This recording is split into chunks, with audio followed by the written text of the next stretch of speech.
नवरात्रि के पावन पर्व में हर दिन माँ दुर्गा के अलग अलग स्वरूपों की पूजा की जाती है।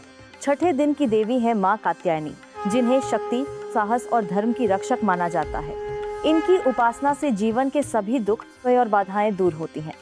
माँ कात्यायनी का स्वरूप अत्यंत दिव्य और तेजस्वी होता है। इनकी 4 भुजाएं होती हैं। एक हाथ में तलवार, दूसरे में कमल का फूल और अन्य 2 हाथ अभय मुद्रा और वरद मुद्रा में होते हैं। इनका वाहन सिंह है, जो शक्ति और पराक्रम का प्रतीक है। पौराणिक कथा के अनुसार महर्षि कात्यायन ने देवी भगवती की कठोर तपस्या की थी। उनकी इच्छा थी कि माँ उनके घर पुत्री के रूप में जन्म लें।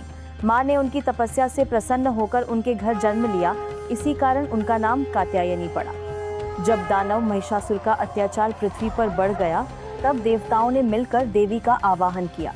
माँ कात्यायनी ने ही महिषासुर का वध कर धर्म की रक्षा की। इसलिए इन्हें दानवों का नाश करने वाली देवी भी कहा जाता है। माँ कात्यायनी की पूजा से व्यक्ति को साहस, आत्मविश्वास और विजय प्राप्त होती है। उनकी कृपा से विवाह में आने वाली बाधाएं भी दूर होती हैं। कहा जाता है कि सच्चे मन से उनकी पूजा करने वाले भक्तों की सभी मनोकामनाएं पूरी होती हैं। नवरात्रि के छठे दिन सुबह जल्दी उठकर स्नान करें और साफ वस्त्र धारण करें। माँ कात्यायनी की प्रतिमा या तस्वीर को पूजा स्थान पर स्थापित करें। सबसे पहले दीपक जलाकर माता का ध्यान करें। माँ कात्यायनी को शहद का भोग लगाना विशेष फलदायी माना जाता है।